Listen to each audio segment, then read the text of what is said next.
জায়গাটা কিনতে আছে, কি আলামতটা কিনতে আছে। এরে তোরা থাম। আব্বা, আপনি হানিফের রাস্তার লগে জায়গা দিলেন কিনলে? জায়গাটা তো আর জায়গাটা আর লাগবো। ওই রাস্তার লগে জায়গা আপনারা দিদিস আমি কিলে তৈরি দিয়াম রে, এটার ভিতরে আমি বিল্ডিং করে দাম। আব্বা না কষ্টমে বিয়ে সাথে তিন হারাইছেন, সেই দিয়ে আমি আঙ্গ দাদার জমি কিনছি। আর আমরা তো ঠিকই কইছি, আমরা 8 টাকাতে জায়গা কিনছি। না টাকা দিয়ে জায়গা কিনছি না মানলাম, কিন্তু পুরো সংসারটা তো আয় চলাইছি নাকি, ওই জায়গা আর লাগবো। আব্বা দাদা আমগরে জমি দিয়া দিছে, আমরা সেই জমি দিতাম না। কি আব্বা, আপনি কিছু কর না কিনলে? আর কি কইরাম। আল্লাহ, আমার এই যে দুই ছেলেগুলা যেভাবে ঝগড়া করতেছে, আল্লাহ এদেরকে হেদায়েত কর আল্লাহ।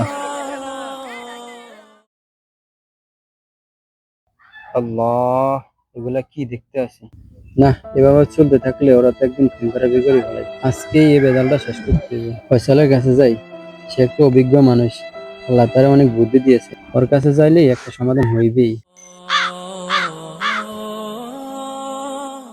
চল, তোর দ্বারা যাইতাম চাইছিলাম, মানে তুই সামনে। জি কাকা, কি দরকার ছিল বলেন তাহলে। হ্যাঁ, আমার ছেলেরা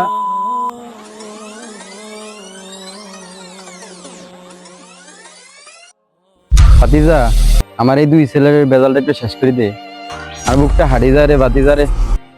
আচ্ছা ঠিক আছে চাচা, আপনি টেনশন করেন না, আমি ওদেরকে বুঝিয়ে দিব, আল্লাহ চাইলে সমাধান হবেই ইনশাল্লাহ। এরে ফাসিলেরা কোন সেনা মাজিস তোরে?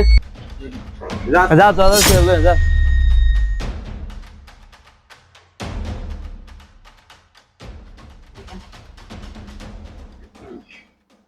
ভাই হানিফ, ভাই নাদিম, শোনো তোমাদেরকে একটা কথা বলি, তোমরা যে তোমাদের বাবার সামনে এগুলো করতেছো এগুলো কিন্তু ঠিক না।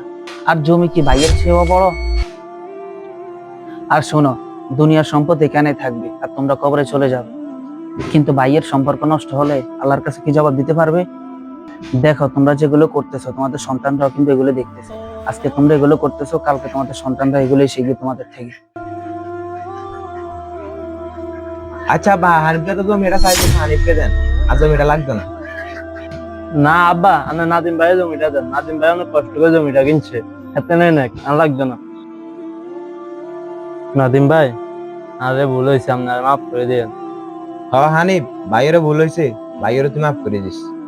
আচ্ছা নাদিম, হানিফ এদিকে আসো, তোমাদের সাথে একটু কথা আছে।